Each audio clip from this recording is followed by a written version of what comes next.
You've hit play on the Screen Companion, an eclectic mix of film and TV recommendations.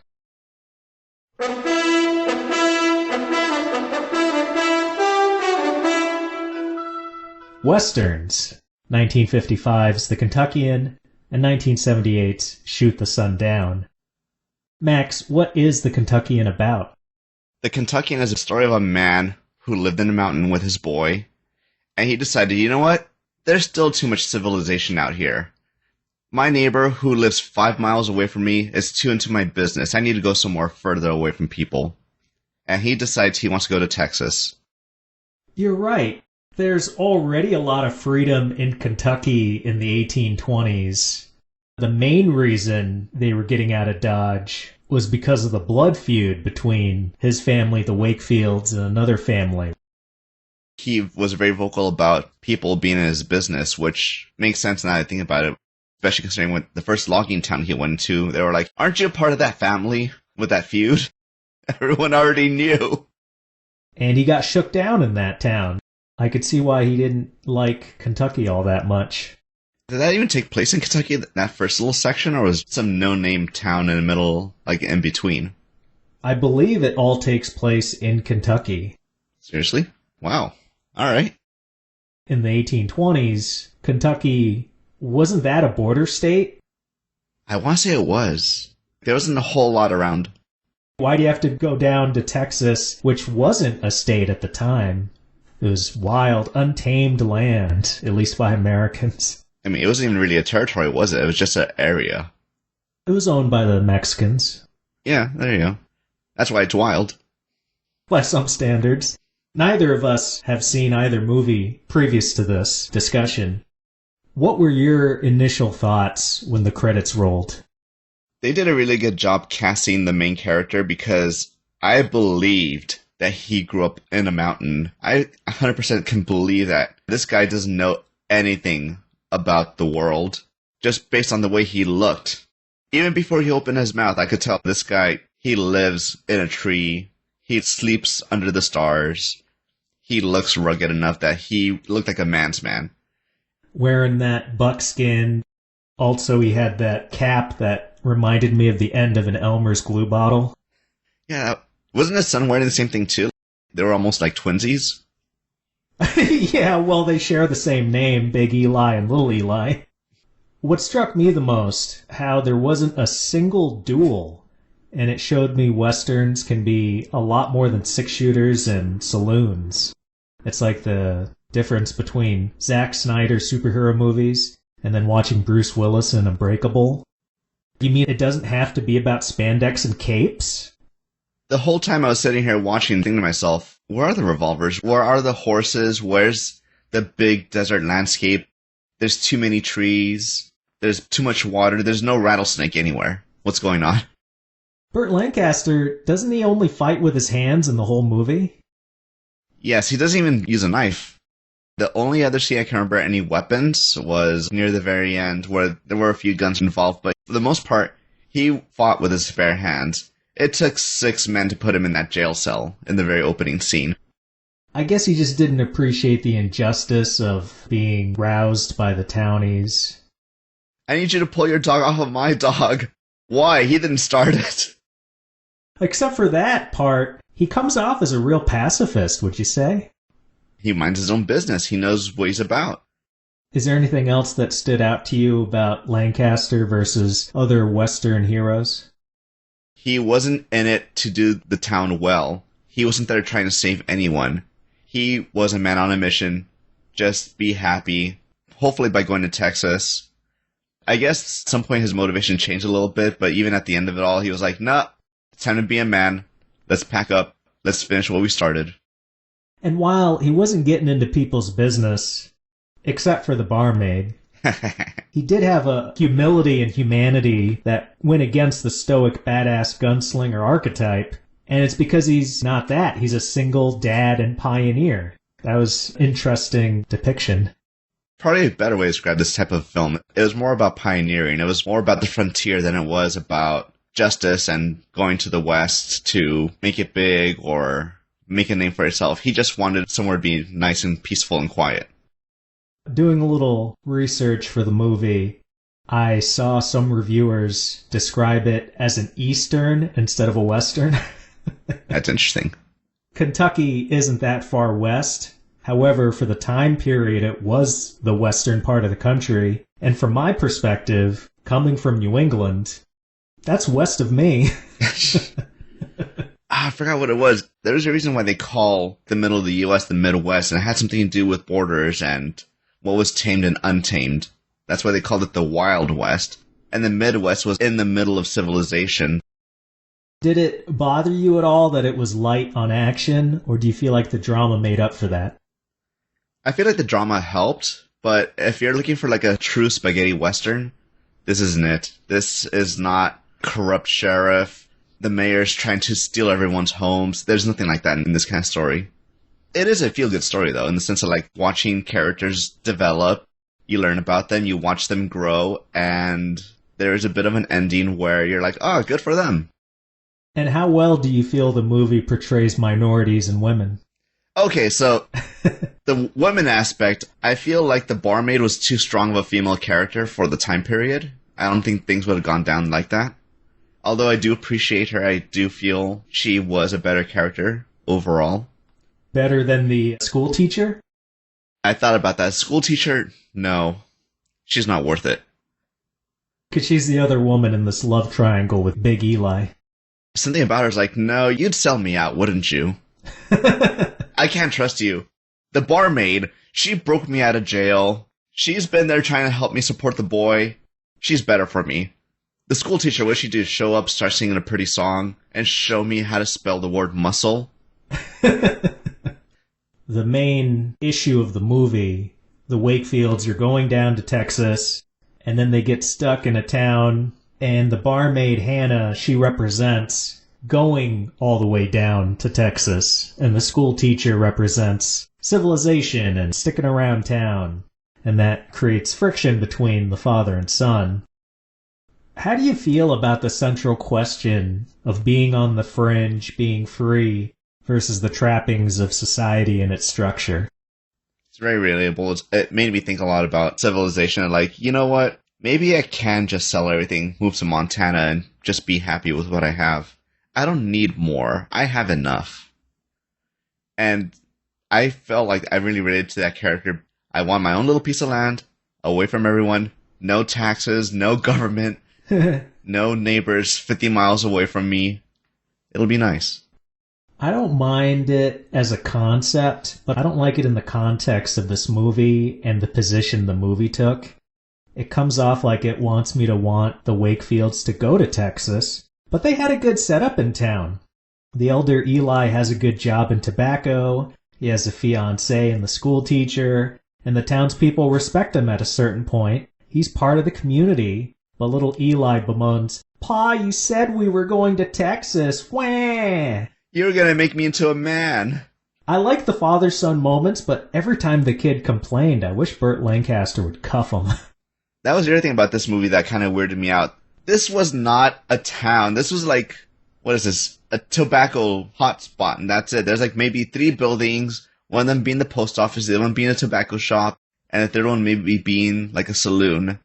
This was not civilization. This was just out in the middle of the boonies still. And that was enough to tame this wild beast of a man? I think it was civilized enough. I think once you have a schoolhouse, you've become civilized. Once there's children, it becomes a town. That's the rule. What do you think of the father-son relationship at the heart of the movie? I was watching the whole time thinking, oh yeah, that kid's trying to blow that horn. This is going to be a concept that sticks to the end, isn't it? And as soon as he was told, go out into the woods and just huck it, and forget about Texas, I knew he's going to blow it. He's going to do the thing. And there he goes. He did it. That wasn't so satisfying. However, immediately after that, when you have the dog that represents freedom, and he's tied to a post, and I was like, don't do it, don't do it. And they did it, but it turns out I wanted it, which is the dog gets away from the post, breaks the string, and then he goes to join the boy, which, if memory serves, you don't even get to see the moment boy and dog are reunited. Doesn't it just cut to them walking back together? They're walking out of the woods, all three of them together. They go find the barmaid and they're like, all right, pack up your stuff. We're off to finish our journey. Yeah, I felt cheated. It's like, I want to see that Lassie moment where the boy's crying and he gets down and the dog licks his face. You know, come on. You don't even see the boy actually blow the horn. They cut away from that because, I'll be honest, I recall a time when I tried blowing a horn like that and my 8-year-old lungs couldn't do it. I know for a fact that boy was not man enough to do it yet. It's a pretty low bar for Burt Lancaster to go, oh my god, he's a man now because he blew a stupid horn.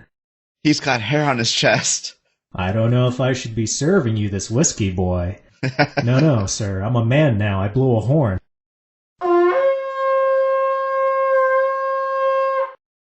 So what was your favorite stunt? The last fight scene, where the whole town's watching the Kentuckian fight the mayor of the town. Because I'm just watching these stunts like, alright, you guys are trying to take it easy, but you're still trying to make it look realistic. It looks kind of funky. But hey, you almost split your head on that log, so you know what? Maybe you should take it easy, old man. The bullwhip made that scene fun, but the choreography on Big Eli's end, he just constantly dives. That's all he knew how to do, just dive and roll. And maybe take a whipping every now and then. Now, was the bad guy there Walter Matthau? I thought he just owned the saloon. Was he actually the mayor as well? It seemed like he was the mayor. It seemed like he was pretty big and important. For all we know, maybe just owning the saloon makes you the mayor. It would go along with all the other depictions of authority in the movie where they're evil and corrupt. I mean, he was wearing a black outfit too, right? Yeah. That's how I know he's a bad guy. Do you agree with our picks? Have a suggestion or scathing critique? Email the show via thescreencompanion@gmail.com. Tell us if we gave you a good recommendation and let us know who your favorite guests are. Like us and subscribe on YouTube, Podbean, Amazon Music, Spotify, and more. Thank you around the world for listening. So often we mention period movies and how their mysteries would be undercut by modern tech like computers, smartphones. Well, this movie showed me how much suspense we've lost by having rifles that carry more than one round at a time. It was thrilling and comedic at the same time, watching a bad guy miss Lancaster and then he runs across an 80-foot pond and tackles the shooter before the muzzleloader can fire again. A tense moment like that can't exist with today's firearms, and cinema's worse for it. It only would have been better if he threw a rock at him at some point. That would have been fun, too. I have a feeling Big Eli had a good arm on him. At least they didn't have him take out a slingshot, considering he wouldn't pick up a gun the whole movie. The only time he held a gun was in the very beginning, right? When he went into the first little town? That was it? Yeah, and then they disarmed him and threw him in jail. What do you think was the best dramatic moment? Maybe the part when they're getting set up in the cabin before all that happens. You see them take the boy hostage, you see them take the barmaid hostage, and you see the mayor just having a gut feeling like, you know what, maybe this is a little messed up, maybe I shouldn't have gone this far. But is that Walter Matthau's conscience, or is he just spineless? He's probably more spineless because he didn't want to do anything with it. He was like, I delivered, you don't need me for this part anymore. And they're like, no, we're going to see you through this. You're going to do this. You're going to shoot that other guy. That was him being spineless. He didn't want to get blood on his hands.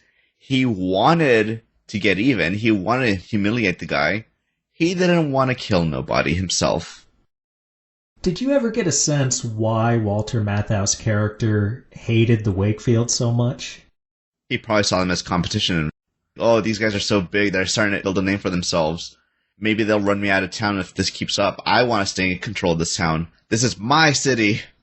That's my schoolhouse. That makes more sense later in the movie, but from the very beginning, when they meet, he's a total prick. I think that's just because he was looking down on him for being a dum-dum. This guy can't even read. Freshwater oysters? Those pearls are useless. But let's play along. Let's make him think they're something for fun. I think the best dramatic moment is when Hannah tells the Wakefields she went back to indentured servitude in order to pay for their going down to Texas. Big Eli won't accept the money. They're making sport of you in the town. Them that don't stand knee high to you. Being laughed at don't kill a man. Just give me time. If the laughing don't kill you, the lingering will. Maybe so and maybe not. But you give that money back here. It's on paper. Legal like. Get the paper then. Eli, some are born to stand still. And some are born to run. I'm through with running. Eli, you're playing the fool. Let me be my own kind of fool then. Lots of great exchanges and antebellum slang. What's your biggest criticism for the Kentuckian? I don't know, for me at some points it kind of felt like it dragged on a bit. There was a lot of lulls, a lot of setup, which I understand why they did it for the time, because that's how you told stories. Again, I think this goes back to just me being accustomed to movies from today where there's just something always going on. Yeah, you do need a little bit of build-up, you do need something to move the story along. But sometimes I felt like it just took too long. Yeah, it did, but it shows how much mileage you can get out of having characters that you like. I liked the main pair, the father-son, and if I didn't like them as much, then I think the movie would have felt longer than it was. But there were some scenes that were added in that I don't know if they were necessary. Getting the letter from President Monroe, was that really necessary? Did it add anything to this guy? Yeah, you're right. They could have done without that. In the saloon, making fun of him for the oyster and the pearl. I liked that because how often in a Western do you get to see the hero get belittled like that? And then he comes off as a better character because, like he tells his son, just get over it. Okay, they had a laugh. I was dumb. Move on. My biggest criticism for the Kentuckian would be Walter Matthau felt like he was the main antagonist, but you wouldn't know it from the way he leaves the movie. What an anticlimactic death. It was kind of weird. Going back to the whole blood feud thing, the whole time watching that movie, just thinking to myself, alright, so was that just a motivator to keep the story going? Was that it? Get them out of that little area, Kentucky, and move on? I didn't expect them to make a comeback at the very end of the film. That did kind of catch me off guard, and I was kind of hoping there would be something more with Walter Matthau. That was his character's name, Bodine. I was hoping for something a bit more, and I was hoping it wasn't going to end at just the wagon fight. Is that what we're going to call it? The wagon fight with the bullwhip and his meat hands duking it out? That's an appropriate nickname for it. Yeah, there was a wagon involved. I was hoping for something a bit more, like he would go into a drunken rage and maybe pull out a revolver, and that's when final showdown would actually happen, and not the little fireside wagon fight. I did as little research on these movies before we watched them. All I was trying to figure out was, are they Westerns? And also, I've been watching more Burt Lancaster, so that's why the Kentuckian got on my radar. And then Shoot the Sun Down, being a Christopher Walken movie where he doesn't go full Walken, that was interesting too. So I went into the Kentuckian with very few notions of what was going to happen in the movie. Were you expecting it to be more of a grand journey type of movie like I was? I was definitely expecting different scenery. Yeah, you start off in the woods in a little logging town, and then from there I was expecting, okay, they're going to go out to Utah or somewhere deserty. I was expecting to see cactus or a cattle farm at some point, and I didn't get that. All I got was just woods and trees everywhere. For both of these movies, the TSC Western scorecard, my dad helped me develop because he's way more into Westerns than I will ever be. On a scale of 0 to 3, and you just tell me where you think this movie ranked. Alright.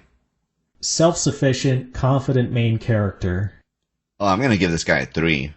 Heck yeah, he was manly without being overtly manly. He didn't scowl ever.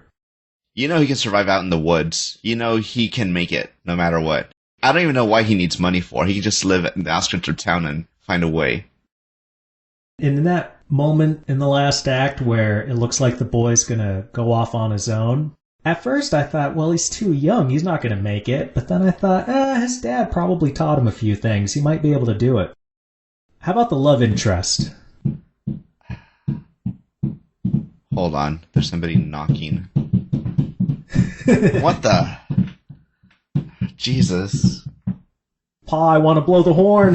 It actually might be the boy. Alright, I think he stopped. Alright. So where were we? Alright, love interest. Love interest. Alright, so love interest. Are we basing it off of personal preference or off of realism? Personal preference. I'll give her a 2. Because she was pretty good for, like, being a strong character, being what you wanted a partner, but at the same time, she had moments of weakness where she got emotional, and I just can't 100% get behind that. I thought she was a good love interest, but I'm going to go a little lower and say 1, because she's just not in the movie that much, except for a few pivotal moments. How about in terms of beautiful nature imagery, aka landscape porn? Definitely going to give that a 2. Because again, I'm disappointed that there wasn't really much western desert scenery. But I do like trees. Trees are cool. The fact that they actually had him going through streams, they were looking over mountainsides. There's a whole nature walk scene that took like 5 minutes of the intro. This is wilderness, this is outdoorsy, sure. This is untamed. But it felt like, as far as landscape porn, it went downhill from the opening. I don't really think there was a moment for me where I was like, wow, look at this majestic shot. So I'm going to go 0. How about frontier justice? There weren't that many lawmen to begin with. There was one in the very beginning who was slightly corrupt, which is what I would expect from a western. Was there even a lawman in the second town? I don't think so. No. There weren't really any kind of crimes or anything that really happened. There wasn't really much of a need for justice for the most part. It seemed more like karma than anything else at this point. But there was a blood feud in the background. Yeah, which we have no context for. We don't know who's in the right or who's in the wrong, so... Maybe they don't either. So I guess that is closer to frontier justice. I'll give it a 2. Except for the very beginning with that crooked lawman. Nobody's going like, oh, I wonder what the law's going to say about this. Even that scene where little Eli's going to school for the first time and the kids are making fun of him over the muscle pearl. His solution as they're taunting him is to just punch the lead kid. Oh, what a different time the 50s and the 1820s were. I thought it was great when the school teacher's talking to Big Eli about it, and they're talking about the kid's problems at school and that he has a shiner. And she says, oh, you'd be so proud how he dealt with it. You mean by beating ass? That to me is, at least on a school bully level, that's frontier justice. He didn't go immediately to the teacher. He socked the other kid. Yeah, he did try to solve his own problems. Definitely 3. And the last part of the TSC Western scorecard, what number would you give the Kentuckian? Clear good versus evil. Closer to a 2, because do we really know who's good or evil, like in that blood feud? I mean, we can easily tell, oh, these guys are being jerks to the frontiersman, to the Kentuckian, because he's a dum-dum. He doesn't know anything. So yeah, that does seem a little scummy. But for all we know, he or his family might have killed some of the feuding family from the other guys just because they looked at them funny, which is kind of messed up. So we have no context for who's actually good or evil from his little side of the story. I agree with you, and it was a little difficult for me to come up with my own answer. But at the end of the day, I was like, well, how can you side against Burt Lancaster? He's so good as a guy and a father. If he's that good, then automatically anybody against him is pure evil. Did they ever explain why he's a single dad? No, except you figure his wife probably died. She probably got taken out by consumption or something. Or maybe he got tired of her never able to blow that horn, and he left her. She didn't skin the rabbit correctly. Yeah, didn't use the proper thickness of thatch on the hut roof. Before I move on to the next movie, I have to ask you, and don't let real life sway your answer, Okay. as I'm positive she doesn't listen to TSC anyway. Do you choose the barmaid or the teacher? I thought the teacher was looking kind of fine for a hot second. I don't know. Maybe I stick to the barmaid. Honestly, I think the barmaid is probably a better way to go. Looks are one thing, but if you're capable, it's like, oh, maybe you can actually save me. I want to be saved every now and then. You mean you just like a lady that's willing to turn herself into a slave to buy you dinner? Hey, if she's willing to go down with me like that, then yeah, let's do it. Ride or die. Moving on to Shoot the Sun Down. This stars Christopher Walken as Army deserter Mr. Rainbow, which I'm going to assume is a made-up name because he doesn't want people knowing his real last name because he is a deserter. I don't know. I hope so. Otherwise, it's a stupid name. A conscientious objector to the Indian Wars. At a time when the Southwest is still under Mexican rule and tension is high between them, the tribes, and American prospectors, Rainbow will cross paths with an English girl needing help on the way to Santa Fe. Max, what was your first feeling when the end credits rolled? That's how it ends, just like that. You know what? I'm okay with this ending. This is fine. Everybody got what they had coming. Actually, my biggest issue was the whole time I was just trying to figure out, wait, okay, I saw him doing this one thing with a plant, and I guess allegedly that went into the water that these people were drinking. What was that? Because I think I heard them call it like loco weed or something. I think that's what I heard too. It was just something poisonous. You sure it wasn't just like some anti-marijuana campaign? They're like, oh, these people were killed by the weed. That would be an interesting side effect of marijuana. But this is the late 70s. People were hip to it by then. Yeah, I guess this isn't quite reefer madness misinformation, but okay. Rewinding back to the very beginning, though, what did you think of the movie trailer voice narration over storyboard art? In 1836, virtually all of the Southwest was part of the Mexican Empire. American adventurers and frontiersmen forged a new path of exploration. Their gateway, Santa Fe. The old myths of Montezuma's Golden Wheel fanned the fires of new discoveries, and with it, a deadly fever for gold. Into this cauldron of greed, distrust, and violence also came other kinds of men. Men of action, who could not be bought or intimidated. It kind of reminded me of Tombstone, where I think they did something very similar for the very beginning and the very end. And I appreciate the context that it sets up for the story. You don't need to have a bunch of people doing a bunch of things to just show, okay, this is how things are going down. You just give you a quick summary of like, alright, people are messed up. This is what they're doing. It's pretty cray-cray out here.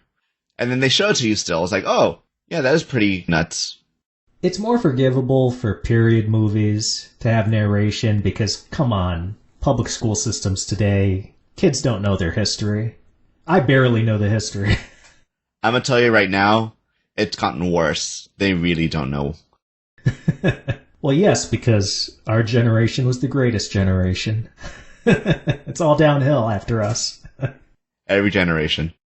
It felt like a necessity of a smaller budget. They made the storyboards, and then they realized they didn't have the money to shoot those scenes. So they figured, screw it, I guess we'll just put those placeholders on screen. Can you really show a man being scalped? They could have. Did they show somebody getting scalped? I could have sworn they did at one point. He wasn't in the center of the frame being scalped, but yeah, they showed the scalp hunter with a scalp. He did it off camera, that's right, like barely out of the scene. Yeah. Which makes it okay. What to you stands out about Christopher Walken in this movie?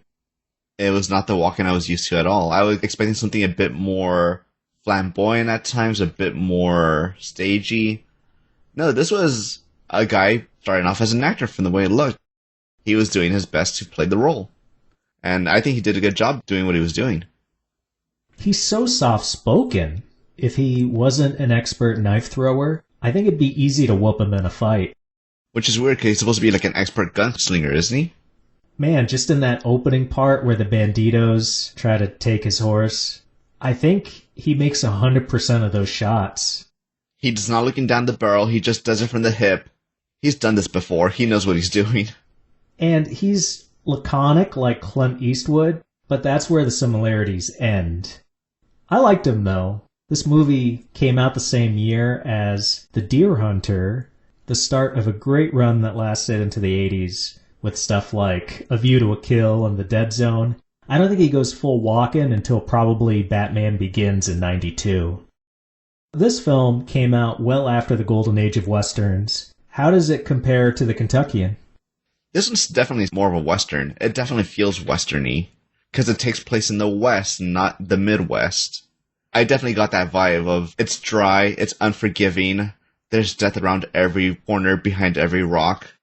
Nothing is sacred, nothing is safe. I got that feeling just from the scenery and from the few character interactions we had like within the first 5 minutes. The first 5 minutes are so westerny, it made me think, what happens to any long-lived popular genre?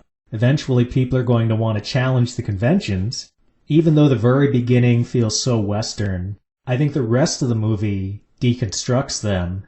Sure, you get a rattlesnake, banditos, and Indians in the first 5 minutes, but that's all a bait and switch because the rest of the flick turns into a love triangle between Rainbow, Margot Kidder, and the Scottish boat captain / treasure hunter. And by the end, the hero throws down his gun and uses knives instead. There isn't a happy ending with the girl. And the biggest win is that he saves a group of Indians that were being death-marched across the desert. Don't get me wrong, that's a good thing, but it wouldn't be the cap to an older Western. I remember Stagecoach, starring John Wayne from 1939.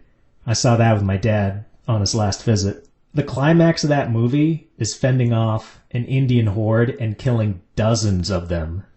So I appreciate the change of pace, but I also see why the conventions of Westerns are there. It's definitely a tad more satisfying in something like The Kentuckian, even if that one isn't as complex as the politics and treachery in Shoot the Sun Down.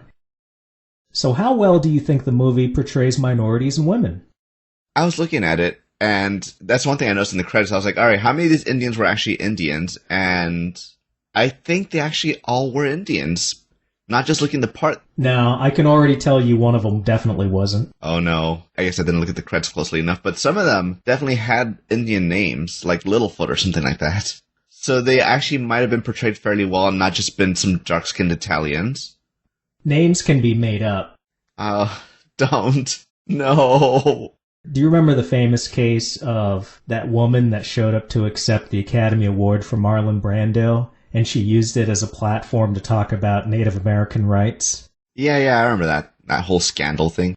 It's come out that she wasn't Native American. Not a drop. I've been lied to! Well, it just goes to show people pretend to be other races all the time. Burn it all down, Frank. We gotta start over. I'm there with you, buddy. You charge through the door first. I'm right there behind you. Especially compared to the first movie, there are a lot of Mexicans and Indians in this movie. That was pretty cool. It was like its own little Lord of the Rings. You know, you got all these different groups represented. At least the Mexicans seem like they were portrayed correctly. So there's that. That's cool. As for women, there was 8 women maybe in total in this movie? Yeah, there wasn't a lot of female activity. But no nudity, no gratuitous nudity. We got close, though. What's her name? The indentured servant. Lois Lane. Is that what we call her? Lois Lane?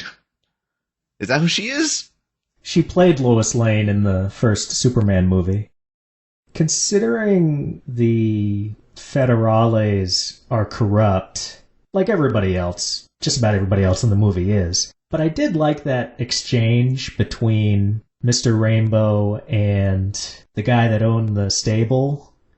How he was a Mexican dude, but nothing felt stereotypical about him. He just felt like a guy, a business owner. He was just doing his job. I gotta charge high because they're ripping me off too, so I gotta pass the buck on to you. I don't want to do this. My prices are outrageous, not by choice. Considering you've grown up with plenty of Mexican culture, what effect do you think it has on your viewing of historical films that feature them prominently? I mean, I do love to see if it's accurate. For this story, it's actually very accurate. Corruption's very real. My mom, when she was growing up in Mexico, when she finished high school, she actually got a clerical job working for the city. You know, small government kind of job. Early on, she was like, I'm gonna be a good person. I'm gonna do my job and treat everyone fairly. At one point, people were like, hey, I can give you this bag of McDonald's or Burger King or whatever, I can give you this food if you can push my paperwork through a little bit faster than everyone else. Make me jump the line, basically. And at first she was like, I am not going to take these bribes. I will do my job fairly. Before she left, when she got paperwork and they're like, they didn't give me a burger. To the back of the line you go. I don't even want to help you anymore. The government corrupted her without trying. Where's my cheesy gordita, damn it? She didn't need the food. She was just more outraged by the fact that it wasn't there.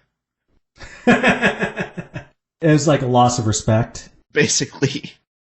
That feels similar to when I was working at some strip clubs, and you realize in the service industry, and your mom provided service, sometimes, let's say the dancers have had a terrible night, but the respectful ones will still give you a little tip, and it's like nothing because they had a terrible night.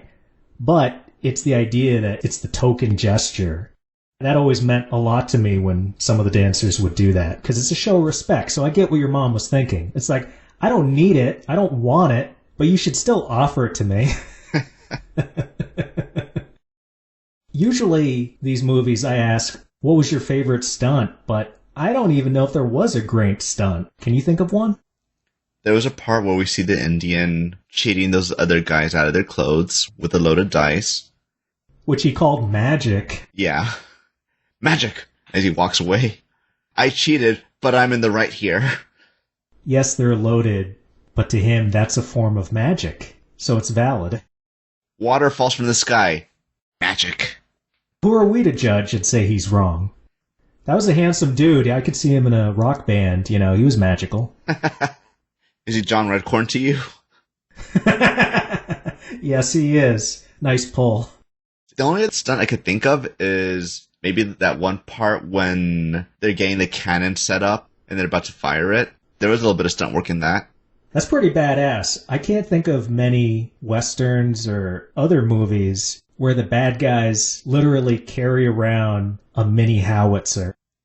It's kind of weird. It's like, wait, you're going out here to go look for this magical golden wheel, and you're bringing a cannon along? If they would just leave the cannon behind, they would have the room for the wheel. You mean to tell me you brought a cannon all the way out, and now you're dragging the cannon back the way you came? So they find a wheel that I guess is solid gold. How much do you think that wheel weighed? I'm going to tell you right now, if it was made out of solid gold, they wouldn't have used ropes like that to bring it down. Even if it was just a veneer, how much do you think that in the movie was supposed to weigh? Maybe about as much as a car, if not twice as much. Oh, you mean if the whole thing was made of gold? Yeah.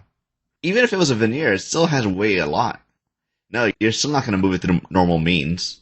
You're probably better off either breaking it into small pieces or just pushing it out and hoping that it breaks into smaller pieces you can carry. They mention how walking around with a giant golden wheel, that's way too much heat. If I discovered that thing out in the desert, I just would have put a stick down to mark where it is and figure out some better way to take it home. Instead of double-crossing your Indian friends and making them lug it around in the desert. I fell for those guys so much. Like those white devils. Hey, thanks for your help for defeating your enemies and everything. Sorry about this, but put this rope around your wrists and now walk with me through this desert with no shade and no water. Good luck. And that gets to what I think is the best performance in this movie, which is that scalp hunter. What a piece of crap. And that actor, he never went too far with the acting, but everything he did was terribly scummy.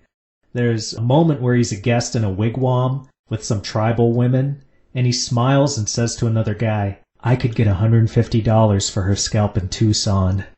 What a bastard. He's all about business. That's what they mentioned too. It's like, oh yeah, no, you're a great businessman. You know what you want. You know what you're doing. But yeah, you cannot trust him for a second. Do you think there's any chance when he tries to make a deal with Rainbow to screw over the boat captain? Do you think there's any chance he would have stuck to that agreement? No, not for a second. Yeah, I want to say that's part of the reason Mr. Rainbow didn't take the deal. Like, he knew immediately. So, Max, what were your biggest problems with this picture? It was a little hard to actually stay focused the whole time. I don't know, it's something about these older films that I guess I'm just having a hard time just staying focused with them. Seems to be like a common complaint I've had so far. Also, another thing that happened to me was, I guess the way things bounced around between the three characters before you met all of them. I actually did have a hard time keeping up with who's who and what's going on every now and then. Yeah, that felt a little sloppy. I feel like they could have introduced the characters in a more efficient manner, maybe get them together sooner. Also, how they just all end up in that deserted town in the middle of the movie. The scalp hunter and the boat captain, when Mr. Rainbow shows up, they're treasure hunting. They don't want people hanging around. And Mr. Rainbow, they met him in town, but he's basically a stranger. Why they didn't immediately shoot his ass, I don't know. There's another thing about Mr. Rainbow that you mentioned earlier, how you're pretty sure that's not his real name. Didn't the lady at one point grab his knife and read a description on it? Didn't it have an actual name on there? Oh, well, yeah, it was given to him by Captain Jefferson Davis. Oh. I hope that name rings a bell with you. I know who that be. Did you go to public school? Yeah. I did too. We're ahead of the curve because we both caught it. Yay. My biggest gripe, I hated the score.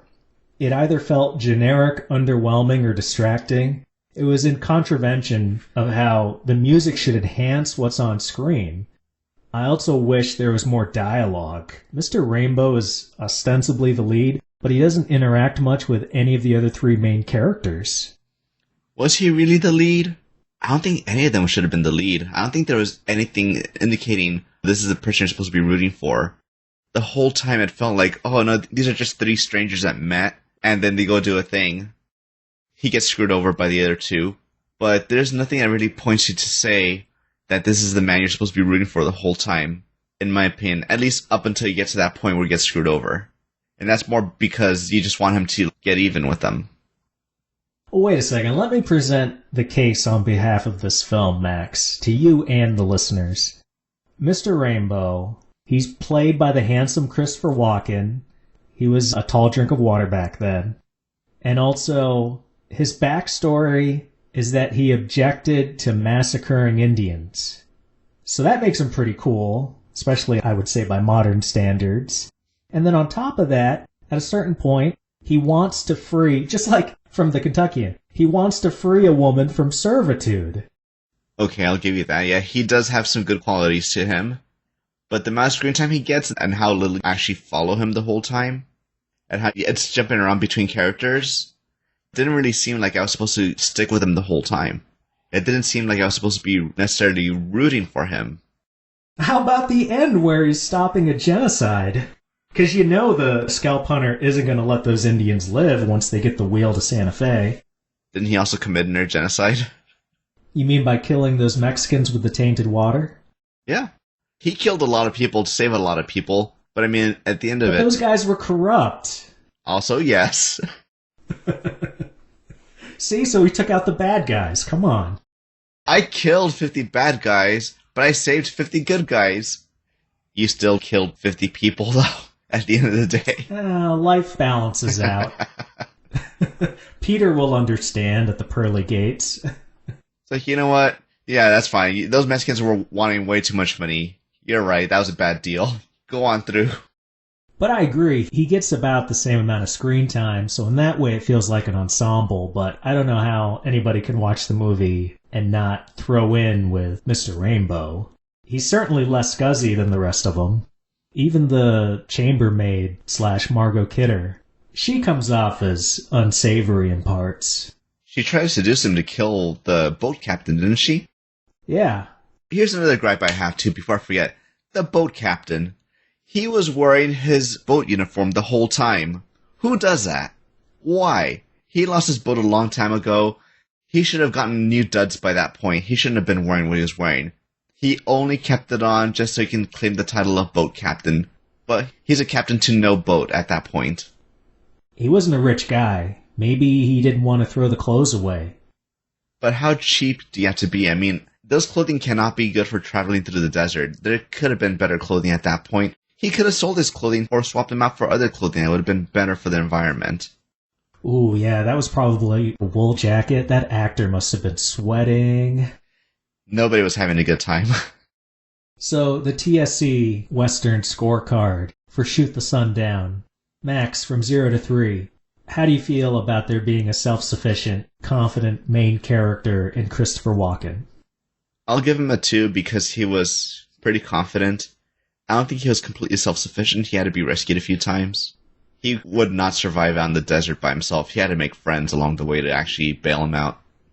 Yeah, I would say 2 as well. Although, that switch in him at the end when he just goes full-on commando, like a frickin' desert fox, that felt wild. Like, I wouldn't have expected that from him an hour earlier in the movie. You learned how to do this in the army? Maybe he was one of the first special forces. It all makes sense now. What number would you give the love interest? He was definitely interested in her. She was playing him pretty good, so I'll give her a 3. She did her job well. Basically said to her early on, I'll start believing you when you stop bullshitting me. And it seems like she did get genuine with him at a certain point. It's that weird dynamic. It's like a cat and mouse kind of game from the way it was. She was definitely into him. He was kind of into her. He didn't trust her because she wasn't straight up with him about all the details from the very get-go. Also, she wanted him to kill a dude. You can't really trust a woman like that. She's crazy, but she's also hot. So there's that one graph where the more crazy, the better it is. I'd give her a 2. She didn't have a ton to do, but I did care what the resolution of that was going to be. How about landscape porn? It definitely met the requirements of a Western where it was just death everywhere. Give it a 3. I'm going to give it a 1 because they did have a lot of big nature shots. These moments where you have this little tiny rider on horseback in the frame and the rest of it is nature. But man, sand is boring. But it is Western. It is untamed wilderness. Maybe I didn't catch it, but at any point before it's revealed, do they mention that it's getting close to winter? No. It just feels like all of a sudden there's snow on the ground, which I believe, but it just felt like it came out of nowhere in terms of the story. I will 100% believe that happens all the time. I've been in the desert long enough to tell you that it can get cold as balls, and you can die from exposure. The fact that there was a little bit of snow out in the ground, I did find it to be a little weird. I was also willing to find it as acceptable. It felt more like maybe they had scheduled it for the summer and fall, but then they ran too long and it started going into winter, and they added 1 or 2 lines to acknowledge there was snow on the ground, and they just proceeded. How about Frontier Justice? I'll give it a 3. Me too. Because it did definitely happen. There was definitely some frontier justice out there, the Indians especially, doling it out. And how about Pure Good versus Evil? Yeah, you could definitely tell who was evil. And I guess character building tells you that there is some good in some of these people. And I wouldn't really say that anyone teetered on that line, so I'm going to give it a 3. It's my same reasoning as the Kentuckian, but from the other way, where I started with the scalp hunter, and he's charming, but he's also a huge piece of crap. So I was like, okay, if he's definitely evil, have we seen Christopher Walken in the movie do anything that makes him not look squeaky clean? Except for the fact that he deserted the military. In some people's eyes, that's unforgivable, but besides that, he seemed like a pretty good dude. He did get into other people's business when he didn't have to. Hey, when Mr. Rainbow is at the bar and the Indian guy that talks English is rolling bones with people, gambling, and Rainbow saves the Indian guy. At first, I was like, why would he help this guy? And then later, I thought, with his background and not wanting to kill Indian folk, he definitely must have killed some. So maybe for him it was trying to make up for some of that bloodshed? I don't know about that. Why do you think he helped him? That's what I've been trying to figure out for a while. Maybe he knew what tribe he was from, and he knew, oh, these are friendly Indians. Yeah, they're a little scummy. Maybe they saved me in the past, or something like that. That might be his mentality, just paying it forward, or maybe he knew people from that tribe and he was like, I gotta help this guy out. After these two movies and the first Westerns podcast you were on, do you like the genre more or less than before? That's actually a bit of a mix, because I feel like the modern ones were really Western in a different way. Modern Western, I guess, would probably be a better way of calling it, where you kind of had an idea of what you were getting when you walk into it, and you don't leave unsatisfied. With these older ones, I feel like it's just a genre still trying to be hashed out, being explored. I want to give them a chance. I want to say they were good for Westerns, but in my mind, I still have the modern interpretation sticking to me, so no, I'm going to say these were not as good of Westerns as they should have been. Especially Kentuckian. What was the biggest thing missing from that? Oh, it's that it wasn't out west enough, right? Not west enough. No 6-shooters. That was mainly it. There was no showdown. An actual quick draw showdown. Did they have revolvers in the 1820s? They started to, but they were janky revolvers back in the time. Because you remember in Shoot the Sun Down, when the Scalp Hunter and Mr. Rainbow first meet, Scalp Hunter comments on the fact that Rainbow has a repeater, like it's new technology. It was fairly new, but the problem is because the bullets were so small, they weren't seen as being that powerful. If I remember right, sidearms at that point in time were considered to be just on the same level as like a knife. You can hurt somebody with it, but you're not going to kill them with it. It's good for just keeping people in check. Not like today's modern stuff where, oh yeah, no, that'll kill somebody. I only know this because I've been doing a whole lot of research into guns lately. Okay. I've come to recognize that I can enjoy Westerns, but it's crystal clear that none of the accoutrements appeal to me. Gunslinging, horse riding, frontier living, they don't move the needle one bit as far as my enjoyment. It's like getting into a slasher movie, but the deaths are the least favorite part. Also, between this and getting into Little House on the Prairie recently, I can firmly say that the period of westward expansion is one of my least favorite American history topics. Give me the Roaring 20s. I'm not into an era before indoor plumbing, not counting the Civil War. Our final segment this episode, TLDL, Too Long Didn't Listen. I'm going to ask you some questions. Give me some short responses. Who did you like more, Burt Lancaster or Christopher Walken? Burt Lancaster. Better romance story, the indentured barmaid in the Kentuckian or the indentured English companion in Shoot the Sun Down? Barmaid. What was a bigger non-surprise, the two shooters showing up to settle the blood feud, or the Scalp Hunter and the captain turning on the Indians? The Scalp Hunter and the boat captain. What's sadder, when Big Eli is called a liar by his son, or when Rainbow realizes that his rescue plan has literally backfired? Big Eli being a liar. What political backdrop did you like more? A Kentucky town in the 1820s or Santa Fe in the 1830s? Probably Santa Fe. Which movie had longer stretches of quote-unquote nothing happening? I'm going to say Shoot the Sun Down.